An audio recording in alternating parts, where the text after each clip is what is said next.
ఆధ్యాత్మిక ప్రేక్షకులకు నమస్కారం. గ్రహబలం కార్యక్రమానికి స్వాగతం. మన నిత్య జీవితంలో గ్రహ గమనాల ప్రభావం ఎంతగానో ఉంటుంది. మరి మన జాతకాన్ని బట్టి ఎలాంటి పరిష్కారాలు చేసుకోవాలి, ఎలాంటి నియమాలు చేయాలో తెలిపేందుకు మనతో పాటు స్టూడియోలో ఉన్నారు ప్రముఖ జ్యోతిష్యులు బ్రహ్మశ్రీ నందిబట్ల శ్రీహరి శర్మ గారు. మరి గురువుగారితో మాట్లాడాలి అనుకునేవారు స్క్రీన్ మీద కనిపిస్తున్న నెంబర్స్ కాల్ చేసి గురువుగారితో మాట్లాడి మీ సమస్యలను నివృత్తి చేసుకోవచ్చు. నమస్కారం గురువుగారు.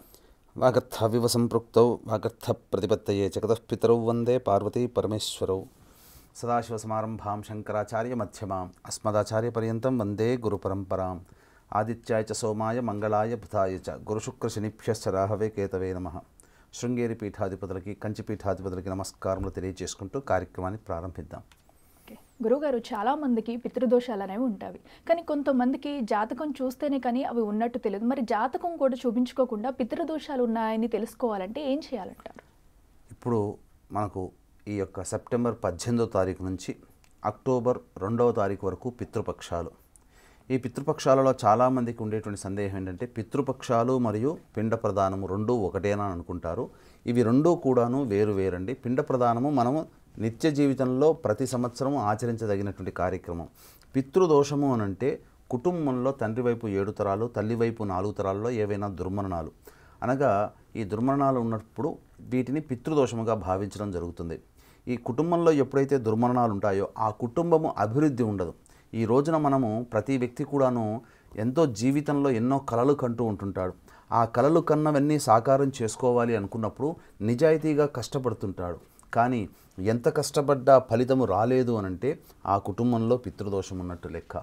అలాగే ఇప్పుడు చెప్పబోయేటువంటి లక్షణాలు గనక మీకున్నట్లయితే జాతకం చూపించుకోకపోయినా పర్వాలేదు, కానీ పితృదోషం ఉన్నట్టుగానే మనకు నిర్ధారణ చేసుకోవచ్చు. ఏ విధమైనటువంటిదంటే ఇక్కడ మందులకి నయం కాని రోగాలతో బాధపడుతున్నా, తరచూ యాక్సిడెంట్స్కి గురవుతున్న, ప్రయోగ బాధలతో బాధపడుతున్న, ఆడపిల్లలు మాత్రమే ఉండి పురుష సంతానం లేకపోయినా, ఇంట్లో కులాంతర మతాంతర వివాహాలు జరిగిన, పిల్లలు శారీరక మానసిక లోపాలతో జన్మించిన, అలాగే ప్రధానంగా కారాగార వాసము కుటుంబ సభ్యులు ఎవరైనా జరిగినా, అలాగే ఇంట్లో గోడలు క్రాక్స్ వచ్చినా, నల్లాలు ఎన్ని కొత్తవిగా మార్చినా వారం బాగుంటాయి, మళ్ళీ బొట్టు తరచూ నీరు కారుతూ ఉన్నా, అలాగే ఏ కుటుంబంలోనైతే కుటుంబ సభ్యుల మధ్య అవగాహన లేక ఒకరి మీద ఒకరికి ఎప్పుడు సదభిప్రాయం లేకుండా ఎప్పుడూ కీచులాడుకుంటూ ఉన్నా, ఎన్ని పూజలు చేసినా ఆ పూజలు ఫలించలేవు, దేవుడు లేడు, మనకు ఎటువంటి ఫలితం లేదు అనుకున్నా, అలాగే ఎవరైతే స్త్రీ హత్య, ఏ కుటుంబంలోనైతే స్త్రీ హత్య, గోహత్య, బ్రాహ్మణ హత్య చేస్తారో, అలాగే పిల్లిని చంపినా, కాలసర్పదోషంలో ఎవరు చనిపోయినా, కరోనాలో కూడా ఎవరైనా చనిపోయినా, వీళ్ళందరూ కూడా పితృదోషానికి సంబంధించినటువంటి నిర్ణయం చేసుకోవాలి. కాబట్టి ఇట్టి పితృదోష నివారణ అనేటువంటిది పితృపక్షాల్లో కనుక చేసుకుంటే చాలా విశేషమైనటువంటి ఫలితాన్ని పొందుతారు. కాబట్టి దీన్ని దృష్టిలో పెట్టుకొని మన పీఠం ఆధ్వర్యంలో ఈ నెల 30వ తారీఖు రోజున పితృదోష నివారణ కార్యక్రమాలు అనేటువంటివి నిజాయితీగా చేయించడం జరుగుతుంది. అవకాశం ఉన్న వాళ్ళు కార్యక్రమం తదనంతరం కాంటాక్ట్ చేయవచ్చు. ఓకే గురుగారు, మనకు కాలర్ లైన్లో ఉన్నారు, వారితో మాట్లాడదాం. నమస్తే రామాంజనేయులు గారు. మేడం నమస్తే మేడం. ఎవరి గురించి తెలుసుకోవాలనుకుంటున్నారండి? మేడం నా గురించే madam. Okay, me date of birth చెప్పండి. 1984 మేడం. Okay, time, date? 16 తారీఖు మే నెల మేడం. మే నెల 16వ తారీఖు. ఏ సమయంలో పుట్టారు మేడం? సాయంత్రం సమయంలో మేడం. టైం చెప్పగలరా? లేదు, గుర్తుకులే మేడం టైమింగ్. ఓకేనండి, ఎక్కడ పుట్టారు మేడం? పల్లెల్లో మా ఊర్లోనే మేడం. ఊరు పేరు? కల్లూరు మేడం. కల్లూరు. ఓకేనండి, గురుగారితో మాట్లాడండి. ఆయన స్వామి ఆయుష్మాన్ భవ. అంటే సాయంత్రం అన్నారు, ఉజ్జాయింపుగా 4 to 5 మధ్యలో, 5 to 6 మధ్యలో, ఎట్లా? 5 నుంచి 6 మధ్యలో స్వామి. 5 నుంచి 6 మధ్యలో. అంటే పుట్టిన సిటీ దగ్గర ఏదైనా మీది? అవన్నీ తెలియదు స్వామి. అంటే పుట్టిన సిటీ అంటే మీరుండే సిటీ దగ్గర సిద్దిపేట, లేకపోతే కరీంనగరా, జమ్మికుంటనా? అనంతపురం. అది చెప్పాలి నాయన. ఏం తెలుసుకుందామని కాల్ చేశారు మీరు? నా పరిస్థితి చాలా బాగలేదు స్వామి, అనారోగ్యంతో ఉన్నాను. ఓకే. ఇంటి పరిస్థితి జరగడానికి ఇబ్బందిగా ఉంది. కొండిపల్లిగా ఇంతకుముందు బాగుంది స్వామి, ఇప్పుడు పూర్తి డౌన్ అయిపోయినా, 1 సంవత్సరం నుంచి డౌన్ అయిపోయింది. ఓకే, మీ జాతకాన్ని ఇంతకుముందు ఎక్కడైనా చూపించారా? లేదు స్వామి, ఇంకా ఫస్ట్ టైం మీకు కాల్ చేస్తాను. ప్రస్తుతం శని మహాదశ జరుగుతుంది. ఈ శని మహాదశలో రాహు యొక్క అంతర్దశ జరుగుతుంది. దశానాథుడు మరియు అంతర్దశానాథుడు షష్టాష్టక స్థితిలో ఉన్నారు. పైగా ఇక్కడ ఏంటంటే భాగ్యస్థానంలో రాహువు, ధనస్థానంలో శని వక్రీకరించే స్థితి పొంది ఉండడం, లాభాధిపతితో కలిసి ఉండడం, పైగా రుణస్థానాధిపతి లాభాధిపతి కలిసి ఉండడం. కాబట్టి ఏమవుతుందనంటే మీరు ఇచ్చిన డబ్బులు ఎవరికైనా ఇస్తే తిరిగి రావు, లేదా మీ అవసరాల కోసం ఎవరి దగ్గర అప్పు చేసినా ఆ అప్పు తీర్చలేనటువంటి పరిస్థితి వస్తుంది. అలాగే మీ జాతకంలో ప్రధానంగా పితృస్థానంలో పిశాచగ్రహ స్థితి పొంది ఉండడం, అది పితృదోష ప్రభావము.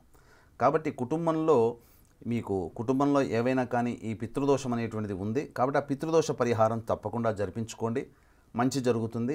అలాగే ఎప్పటి నుంచి మనం బయటపడతాము ఈ యొక్క సంబంధించినటువంటిది అంటే ఇంకా కొంతకాలం కష్టపడక తప్పదు. 2023 ఆగస్టు నుంచి ప్రారంభమైనటువంటిది 2026 అక్టోబర్ వరకు. అయితే ఈ 2 సంవత్సరాల పైచిలుకు ఉండేటువంటిది ఈ విధంగానే ఉంటుందానంటే ఎప్పుడూ కూడా పగలు రాత్రి 2 సమానమే. కాబట్టి మంచి సుఖము దుఃఖము సమానంగానే ఉంటాయి. కాకపోతే ఇప్పుడు ప్రస్తుతం జరుగుతున్నటువంటిది ఏంటంటే శనిలో రాహువులో శని ఎప్పుడైతే సంక్రాంతి అనగా వచ్చే సంవత్సరం సంక్రాంతి నుంచి ఇప్పుడు మీరు పడుతున్నటువంటి కష్టాలకి కొంత ఉపశమనం లభిస్తుంది. మీరు ఆ పితృదోష పరిహారం జరిపించుకోండి. శుభం భూయాత్. ఓకే గురుగారు, మనం ఖమ్మం నుంచి మరొక కాలర్ లైన్లో ఉన్నారు. నమస్తే విజయలక్ష్మి గారు. నమస్తే అండి. ఎవరి గురించి తెలుసుకోవాలనుకుంటున్నారు? మా పాప గురించి అండి. ఓకే అండి, మీ పాప డేట్ ఆఫ్ బర్త్ చెప్తారా? చెప్పండి. 2007 2007 11వ నెల. ఓకే అండి, 30వ తారీఖు. ఎక్కడ పుట్టారండి? ఖమ్మంలో. ఓకేనండి, గురుగారితో మాట్లాడండి. మాట్లాడండి అమ్మా. నమస్తే గురుగారు. ఆయుష్మతి భవ. ఏ సమయంలో పుట్టిందమ్మా అమ్మాయి? సమయం చెప్పలేదు, మీరు మర్చిపోయారు. నైట్ 7:45. నైట్ 7:45. ఓకే. ఏం తెలుసు? జాతకం వేరే దగ్గర చూస్తామండి. చూస్తే తల్లికి గండం అన్నారు. తండ్రికి గండం అన్నారు. ఓకే. తల్లికి అయితే పాప పుట్టిన కాంతి కూడా నా హెల్త్ అంత మంచిగా ఉండట్లేదు. ఓకే. చూసి ఏమన్నా చెప్తారేమో అని. మంచిదమ్మా. ఇంట్లో ఏంటమ్మా? అమ్మా పుష్పవతి అయిన దయం కూడా మంచిది కాదన్నారు. ఓకే. 2019. మంచిదమ్మా. ఆ వివరాలు మనకి ఇప్పుడు అప్రస్తుతము. ఇక్కడ గమనించాల్సినటువంటి అంశం ఏంటంటే ఇక్కడ మీరు ఈ అమ్మాయి జన్మించినటువంటి రాశి సింహరాశి, మఖా నక్షత్రం 1వ పాదం. జన్మించిన లగ్నము మిథున లగ్నము. కాబట్టి ప్రస్తుతం నడుస్తున్నటువంటి దశ ఏంటనంటే ఈ అమ్మాయికి జన్మించిన లగ్నానికి యోగకారకుడైనటువంటి శుక్ర మహాదశ. వీక్షించేటువంటి ప్రేక్షకులు కూడా గమనించుకోవాల్సిన అంశము, ఇదేదో జానపద సినిమాలు చూసి రాజుకి కొడుకు పుట్టగానే రాజుకు అరిష్టము అని చెప్పగానే పుట్టిన వెంబడి తీసుకుపోయి అడవిల్లో పంపించేయడము, అడవిల్లో వదిలిపెట్టి రమ్మనము, ఈ తర్వాత ఎవరో పెంచుకోవడం, అది మళ్ళీ అతను పెరిగి పెద్దవాడై మళ్ళీ రాజు అవ్వడం, తెలుసుకొని అయ్యో ఇంత గొప్పవాడిని నేను కన్నానని చెప్పి బాధపడడం, ఇవన్నీ జరుగుతాయి. సినిమాల్లో చూస్తామండి. కాబట్టి ఇటువంటివన్నీ నమ్మకమ్మా. చక్కగా మంచి బంగారం లాంటి అమ్మాయిని కన్నావు, మంచి చక్కగా లగ్నంలో కుజుడు వక్రీకరించి మంచి ధైర్యముగా ఉంటుంది ఈ అమ్మాయి. తర్వాత 7వ స్థానము మంచి భవిష్యత్తులో సూచించేటువంటి స్థానము, చక్కటి గ్రహంతో కూడుకున్నటువంటిది. ఈ అమ్మాయి జాతకంలో ప్రధానంగా ఏంటంటే పితృస్థానము అంటే ఏంటి? పితృ అంటే తండ్రి అని కాదు, గతించినటువంటి మీ కుటుంబంలో గతించినటువంటి వాళ్ళని సూచించేటువంటి స్థానము. పైగా భాగ్యస్థానము, తండ్రి స్థానము కూడా చెప్పబడుతుంది. ఇటువంటి స్థానంలో పాపగ్రహమైనటువంటి రాహు స్థితి పొంది ఉండడం జాతకరీత్యా పితృదోషం అనేటువంటిది సూచిస్తుంది. అంటే ఇప్పుడు ఈ అమ్మాయి పుట్టిన తర్వాత నుంచి బాగోలేదు అని చెప్పి ఏదో పంచాంగంలో నక్షత్రము అనగా మఖా నక్షత్రం కాబట్టి 1వ పాదంలో జన్మించింది కాబట్టి తల్లికి దోషం అన్నారు. ఆ సమయంలో చేసుకుంటే దోషంతో పరిహారం అయ్యేది అంతే తప్ప ఈ అమ్మాయి జీవించి ఉన్నంత వరకు మీకు దోషం అనేటువంటిది ఎక్కడా శాస్త్రంలో ఉండదు. పైగా ఈ అమ్మాయికి మీ యొక్క జీవనానికి సంబంధమే లేదు. రుణానుబంధ రూపేణ పశుపత్ని సుతాలయ. రుణం చేసుకున్నప్పుడు మీ కడుపున ఆ అమ్మాయి పుట్టింది, గత జన్మలో మీకు రుణం ఉంది కాబట్టి ఆ రుణం అనేటువంటిది తీరేంత వరకు మీరు కుటుంబ సభ్యులందరూ కలిసి ఉంటారు. కాబట్టి ఇక్కడ ఎవరి వ్యక్తిగత జాతకం వాళ్ళ తప్ప కోడల్ని చేసుకున్న తర్వాత ఇంట్లో ఇబ్బందులు వచ్చాయి, కోడలే కారణం అని చెప్పి బూజి చూపించడం అంటే మన ఇక్కడ ఏంటనంటే గమనించుకోవాల్సింది ఏంటంటే మనకు ఉన్నటువంటి మైనస్ని మనము అంగీకరించకపోవడము, ఆ మైనస్ నుంచి అధిగమించడానికి ప్రయత్నం చేయలేకపోవడం, ఎదుటి వాళ్ళని కారణంగా చూపుతూ వాళ్ళని దెప్పి పొడుస్తూ కన్న కూతురునైనా కన్న కొడుకునైనా కోడలనైనా ఎవరినైనా కానీ దుర్భాషలాడి వాళ్ళ యొక్క ప్రేమను కోల్పోతారు. కాబట్టి ఒక తల్లిగా మీరు మీ అమ్మాయి మీద అటువంటి అపప్రద పెట్టుకోండి. ఖచ్చితంగా పితృదోషం అయితే ఉందమ్మా. అంటే మీ వైపు 3 తరాలు, మీ వారి వైపు 6 తరాలలో కుటుంబంలో ఏవైనా దుర్మరణాలు ఉన్నాయమ్మా? ఉన్నాయి కానీ మా చిన్నప్పుడే గురువుగారు అయ్యి. అవి మీ చిన్నప్పుడే, అంటే మీ మొత్తం 3 తరాలు అన్నప్పుడు మీకు మొత్తం లెక్క వస్తుంది. మీ వైపు మీ వారి వైపు 6 తరాలు అన్నప్పుడు చిన్నప్పుడైనా మీరు పుట్టక ముందునైనా ఇవన్నీ కూడా మనం లెక్కలో తీసుకోవాలి. కాబట్టి మీ వారిని, మీ మామగారు ఉన్నారా? లేరండి. మీ వారు పితృదోష నివారణ కార్యక్రమం చేసుకోవడానికి మంచిది. ఇక్కడ ఏమన్నారంటే ఒక మంచి మాట అన్నారు, ఈ అమ్మాయి పుట్టిన దారభేత మాకు మంచిగా లేదు అన్నారు. ఈ అమ్మాయి జాతకాన్ని ఒక మంచి ఉపాసనాపరుడైనటువంటి జ్యోతిషుల దగ్గర చూపించుకుంటే పితృదోషం ఉందండి, పరిహారం చేసుకోండి అంటే అప్పుడే పరిహారం చేసుకుంటే ఆ దోషం తొలగిపోయి కుటుంబం అంతా ఆనందంగా జీవించడానికి మార్గాలు ఉండేటివి. కాబట్టి ఇప్పటికైనా మించిపోయింది లేదు. మన పీఠం ఆధ్వర్యంలో రేపు 30వ తారీఖు రోజున పితృదోష నివారణ కార్యక్రమం అనేటువంటిది చేయించడం జరుగుతుంది. అందులో మీరు మీ వారిని పాల్గొనే ప్రయత్నం చేయండి. గత 15 సంవత్సరాలుగా ఈ కార్యక్రమాలు నిజాయితీగా శాస్త్రీయంగా జరిపించడం జరుగుతుంది. ముక్కు మొహం తెలవని వాళ్ళకి ఫోన్లు చేసి మాట్లాడి వాళ్ళ ఉచ్చులో పడకండి. తూతూ మంత్రంగా ఇప్పుడు చేయిస్తున్నారు ఈ దోష నివారణ పూజలని చెప్పుకొని. ఇక్కడ శాస్త్రీయంగా చేయాల్సినటువంటి బ్రాహ్మణుల ఆధ్వర్యంలో జరగాల్సినటువంటి ఇటువంటి పూజలు బిజినెస్ రూపేణా మారిపోయి ఇతరస్తులు కూడా ఇందులో దూరిపోయి ఈ విధంగా భ్రష్టు పట్టిస్తున్నారు సమాజంలో. అటువంటి వాళ్ళకి మీరు వంచనకి గురి కాకండి. చక్కగా మన ఆధ్వర్యంలో జరుగుతుంది. అవకాశం ఉంటే పాల్గొనే ప్రయత్నం చేయండి. ఈ అమ్మాయిది దోషం కాదు, ఈ అమ్మాయి మంచి జాతకమే. శుభం భూయాత్. తాడేపల్లి గురించి మనకు మరొక కాల్ ఉన్నారు. నమస్తే గోవింద్ గారు. నమస్తే గురించి. ఎవరి కోసం తెలుసుకోవాలనుకుంటున్నారండి? మా అబ్బాయి గురించి. ఓకే అండి. మీ అబ్బాయి పేరు? మా అబ్బాయి పేరు యశ్వంత్ అండి. ఓకే అండి. డేట్ ఆఫ్ బర్త్ చెప్పండి. 10/10/2002. 10/10/2002. 2002. ఏ సమయంలో పుట్టారు? అంటే 8 లోపల మేడం. మార్నింగ్ అండి, నైటా? మార్నింగ్ అండి. మార్నింగ్ 8 లోపల. ఓకే అండి. గురుగారితో మాట్లాడండి. మాట్లాడండి ఆయన. నమస్తే గురుజీ. ఆయుష్మాన్ భవ. మార్నింగ్ 8 లోపల అన్నారు అంటే 7 నుంచి 8, 6 నుంచి 8? 8 అండి. ఉదయం 8 లోపల అండి. అదే నాయన 8 లోపల, కానీ సమయం ఉంటుంది కదా, 7 గంటల నుంచి 8 లోపలనా, 6 నుంచి 8 లోపలనా? ఏంటండి? 7 దాటిన తర్వాత. అదే 7 గంటల నుంచి 8 లోపల. ఎక్కడ పుట్టాడు అబ్బాయి? నర్సీపట్నం అండి. నర్సీపట్నం అంటే వైజాగ్ దగ్గర. ఓకే, అవునండి. ఏం తెలుసుకుందామనండి ఈ అబ్బాయి గురించి? బాబుకి అదే బాబు చదువు కొద్దిగా డల్గా ఉన్నాడండి. అంటే డిగ్రీ పూర్తి చేయలేదండి. ఇప్పుడు అబ్బాయి ఏదో ప్రైవేట్ దాంట్లో చేస్తున్నాండి. అబ్బాయి ఎలా ఉంటుందో ఏం తెలుసుకోవడం గురించి. ప్రధానంగా గమనించుకోవాల్సిన అంశం ఏంటంటే జన్మించిన లగ్నము ప్రధానంగా ఈ అబ్బాయిది తులాలగ్నము, రాశి వృశ్చిక రాశి. తులాలగ్నానికి యోగకరుడు చంద్రుడు.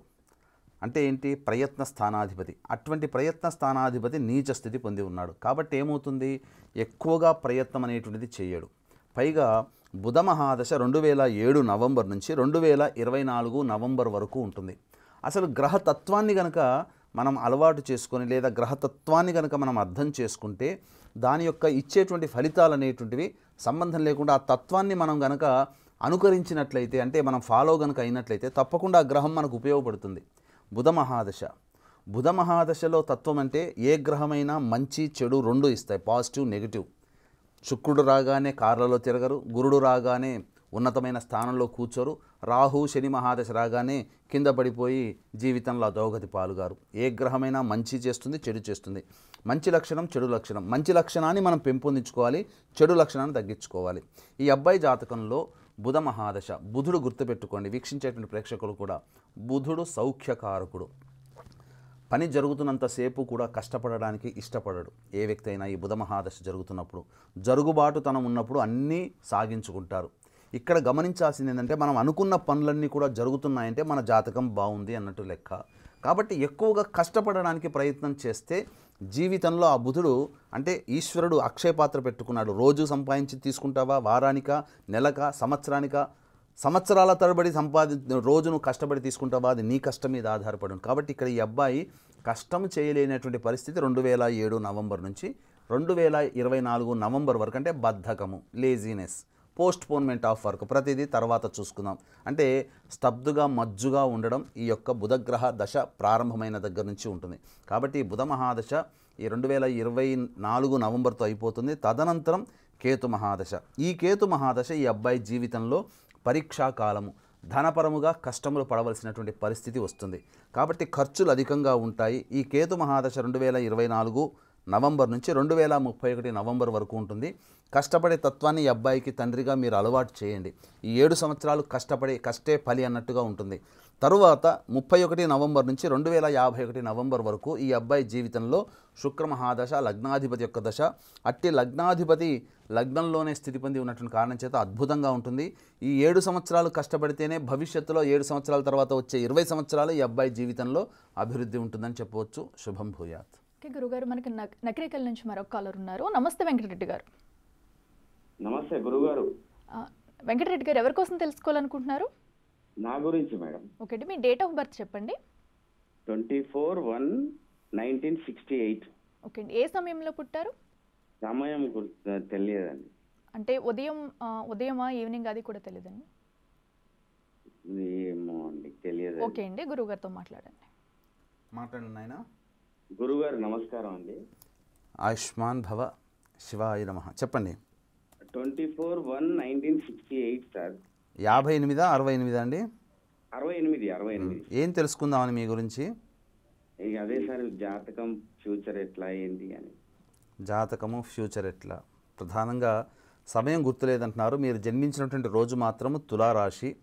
ఈ తులారాశికి ప్రధానంగా యోగ శని ప్రభావం అనేటువంటిది. శని ప్రస్తుతం వక్రీకరించి స్థితి పొంది ఉండడం, అలాగే అష్టమ స్థానంలో గోచార గురుడు సంచరిస్తూ ఉండడం, ఈ కారణం చేత కొంత ఇబ్బందికర పరిస్థితులు ఫేస్ చేయాల్సినటువంటి పరిస్థితి వస్తుంది. అంటే అనుకున్నవి దగ్గరికి దాకా వచ్చిపోవడం, మీరు ఆలోచించి నిర్ణయం తీసుకున్నవి అవి బ్రేక్ అవ్వడము, లేకపోతే విఫలం అవ్వడం, ఇలాంటివి ఉంటాయి. కాబట్టి శనికి గురువుకి సంబంధించినటువంటి జపతర్పణ హోమాది కార్యక్రమాలు, అలాగే శనివారం రోజున తైలాభిషేకము, గురువారం రోజున దత్తాత్రేయుడి పేరు మీద అన్నదాన కార్యక్రమం చేయడం, ఇవన్నీ మీరు ఒక 6 నెలల పాటు చేసినట్లయితే మీ జీవితంలో చాలా మటుకు ఈ గ్రహం యొక్క అనుగ్రహం మీకు కలిగి మీరు జీవితంలో పైకొస్తారు. ధనపరమైన సమస్యలు తీరుతాయి. ముఖ్యంగా మీరు ఆలోచించి నిర్ణయం తీసుకున్నవన్నీ కూడా మీకు పాజిటివ్గా మారుతాయని చెప్పవచ్చు. ఓకే గురువు గారు, మరి బిగ్ టీవీ ప్రేక్షకులకి అలాగే మాకు కూడా చాలా చక్కటి విషయాలు తెలియజేశారు. అలాగే కాలర్స్ కూడా చాలా చక్కటి పరిష్కారాలు తెలియజేశారు. ధన్యవాదాలండి. ఓకే, సో చూసారు కదా, ఇది ఇవాళ గ్రహ బలం కార్యక్రమం. మరొక కార్యక్రమంలో మళ్ళీ కలుద్దాం. అంతవరకు చూస్తూనే ఉండండి బిగ్ టీవీ.